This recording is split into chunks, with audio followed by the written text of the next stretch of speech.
We are now live. Thomas Hearns, thank you for joining me today. Thank you for having me on the show, man. Appreciate it. Yeah, really appreciate your time.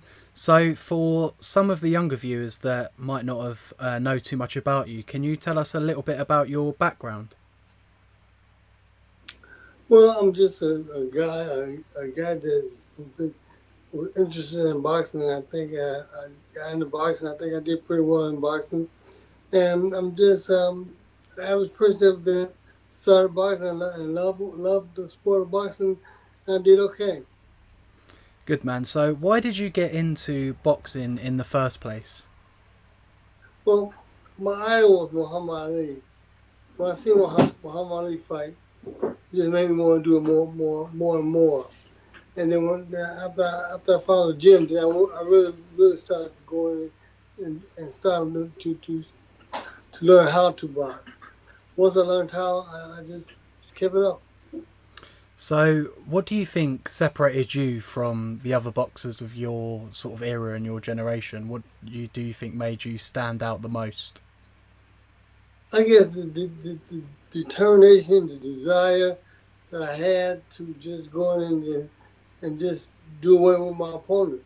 Just show them that I was in charge. So how did you feel like when obviously you were known as sort of a knockout artist throughout your career? How did you feel after knocking out an opponent? Well, no, when I first started doing it, I kind of felt bad because I felt like I knocked them out, and I was hoping that my opponent would be okay after I knocked them out. But after a while, I kind of got used to it. So obviously you've had many achievements in your career. What do you think was your most proudest achievement for you? Probably winning my proud for winning my first world title, becoming a champion. That's probably my most proud moment. So wouldn't you rank being the first man in history to win 4 world titles also up there with that, or was just the first one that you ever won the The, best and the that was first, it? the first title, which really started everything. After winning the first title, then man, I was just like, I can do more. I can do better. I just went for the next one. Then next one. Also, I had seven.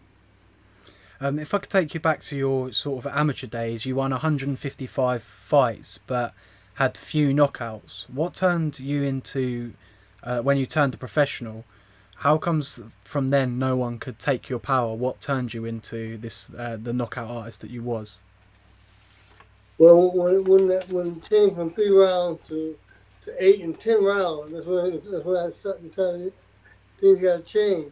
I'm not trying to go in there and box 10, 12 rounds at a time. So I said I gotta try to get these guys get there a little quicker. So I started trying to knock them out. When I started knocking them out, then it made it much easier. I just loved it, so I kept on doing it. So older people say that boxers who turned pro in the 1960s and 1970s were better than the fighters of today.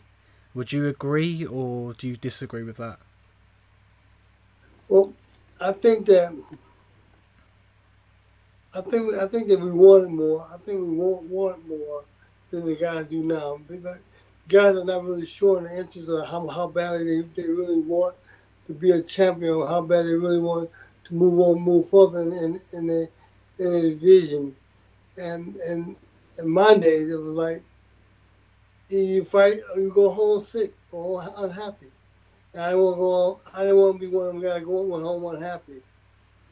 Do you think sort of the money in the sport today also plays a factor in the sense of you've got people that are not necessarily fighting for world titles, but they're winning, they're receiving great money, and obviously that maybe gives them a sort of lack of That's ambition. that's a great boost because when you're fighting and you make a little money, that's good. That's really good. That's good too. But when you fight making big money, oh man, it's just like guys get that kind of money. Like they can do whatever they want to do. They think they can do whatever they want, but it's really not true. You still have a certain guideline you must go by. If you don't go by a guideline, they're gonna assume appreciate the wrong way. So, are you proud to have kind of boxed around in the golden era? Because that's arguably the greatest. Well, most boxing pros out there and most boxing fans will say that the golden era was Hagler, Hearns, Sugar Ray, Roberto Durán, and so on. Were you proud to be a part of that era? Almost definitely. That was a great era to be in. I'm definitely proud of that area. So your second fight with Ray Leonard was scored a draw. Everyone seems to think, like everyone believes, and I believe as well, that you won the second fight. Even Ray admits that he lost the fight. Looking back, do you agree that you won? Oh, most definitely. From day one.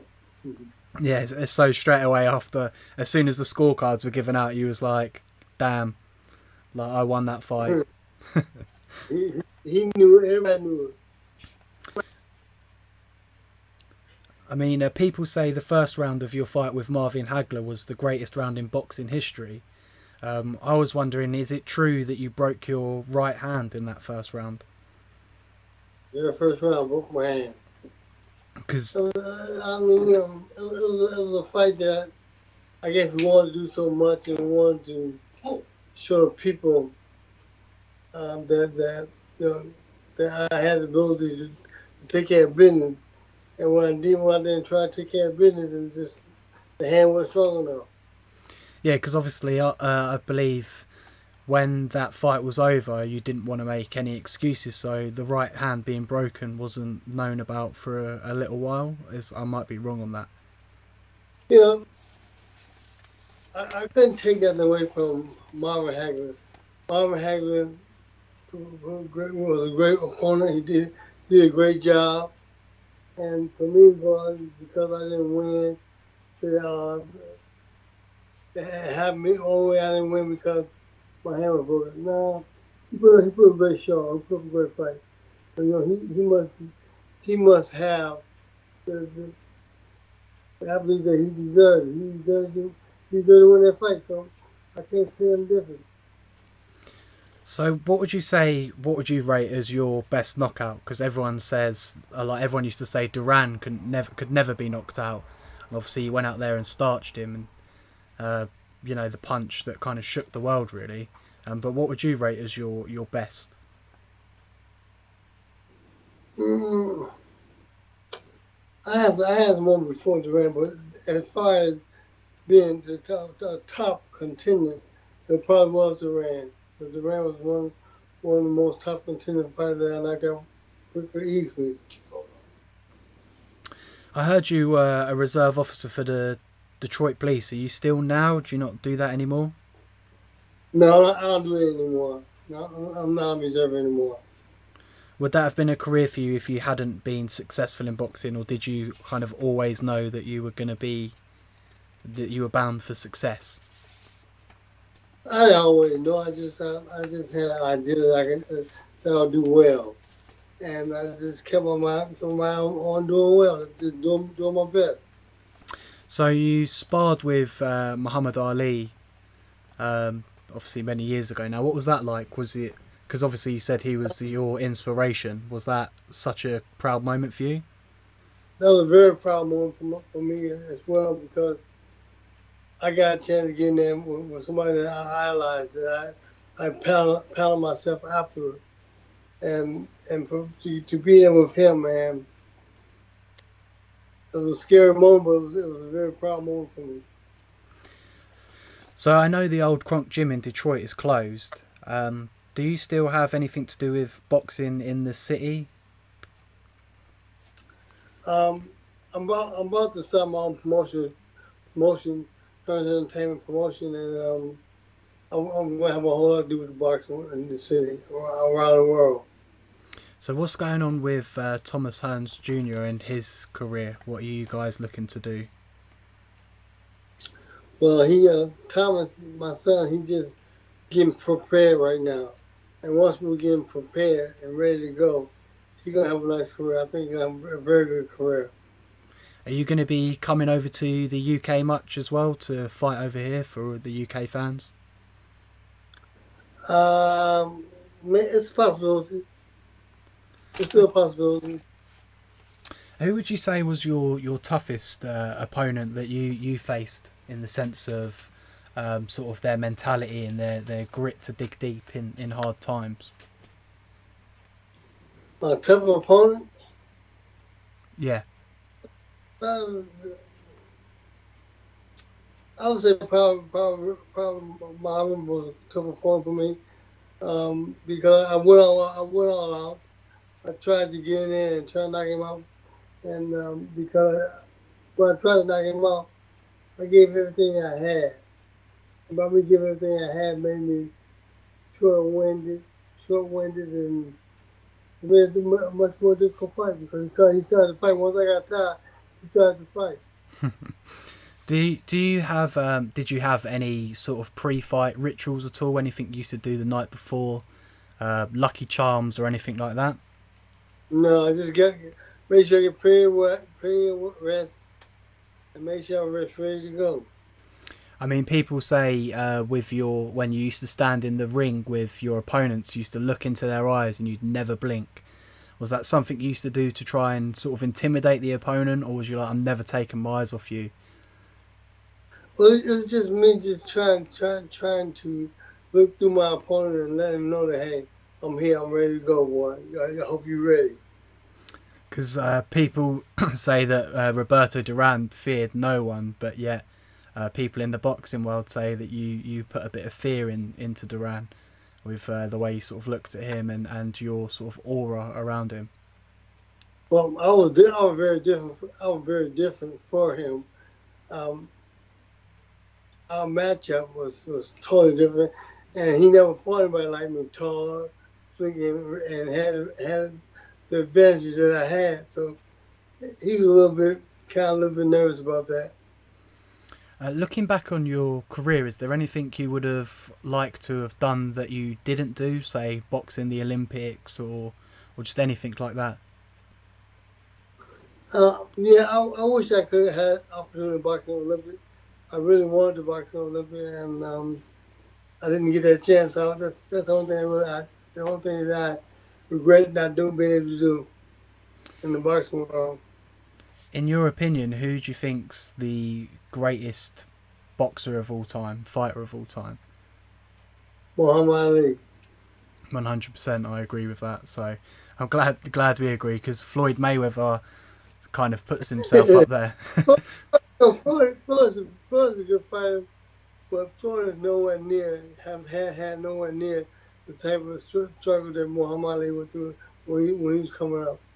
I mean, Floyd have done some great things and won a lot of belts and done some marvelous things in boxing, but nowhere near like Muhammad Ali. I mean, that's Muhammad Ali talks stuff to you and kick your butt at the same time. What do you think is the most important sort of skills in boxing to learn? Like, what do you think the most important is? Is it head movement, defense, punching power? But it's very important to learn one first, how to get your head out of the way. Next thing is to have a good jab. A good jab separates you from the rest of the fighters.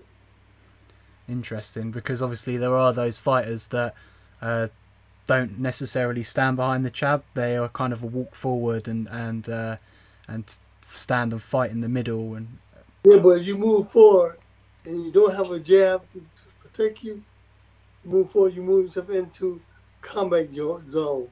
And when you get into the zone, you gotta be ready to you gotta be able to fight and shoot forward. If you can't shoot forward, you'll get hit with something. All right, guys, I gotta get out of here. Cool, man. Thank you for your time and thank you for coming on. I really appreciate talking to you, man. Let's let you guys. Yeah, you take care of yourself, and I'll hopefully chat to you soon, man. Appreciate it. Take care. Man. Thank you. Be good. Bye. All right, man. I'll talk to you later. Cheers, man. Take care. Enjoy the gym. Bye, mate.